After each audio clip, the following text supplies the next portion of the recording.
সকালবেলা আমার এখন একটা নতুন ডিউটি অ্যাড হয়েছে, সেটা হচ্ছে চা করে খাওয়া। কারণ আমার বাবা মা এখন লাল চা খাচ্ছে, দুধ চা আর খাচ্ছে না।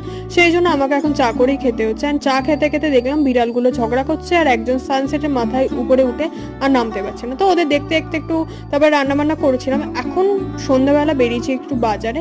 দেন আমার বয়ফ্রেন্ড এসেছিল হচ্ছে পপকর্ন নিয়ে। এটা আই থিঙ্ক বাটার পপকর্নের একটা প্যাকেট। তো এটা হচ্ছে দু রকম ছিল, একটা সল্টি ছিল, একটা বাটারি ছিল।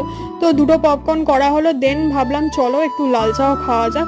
তারপরে আর কি পপকর্নের সঙ্গে একটু সিনেমা না দেখলে হয়, তাই জন্য হচ্ছে মুফাসাটা চালিয়েছিলাম। এটা নতুন, যেটা 2024-এ লঞ্চ করেছে সেটা। বাট সিনেমাটা স্টার্ট করার আগেই হচ্ছে আমার চশমাটা ভেঙে যায়। আমার নতুন চশমা 1 মাস হয়েছে জাস্ট আমি নিয়েছি। তো আমার তো বাজে মন খারাপ হয়ে গেছিলো, তাই একটু ঢং করে আর কি মন ভালো করার চেষ্টা করছিলাম। আর কি করা যাবে, আমি অনেক ফেভিকুইক দিয়ে জোড়ার চেষ্টা করছি, বাট তাও জোরেনি। তো দেখা করছি নেক্সট ব্লগে, ততক্ষণের জন্য বাই।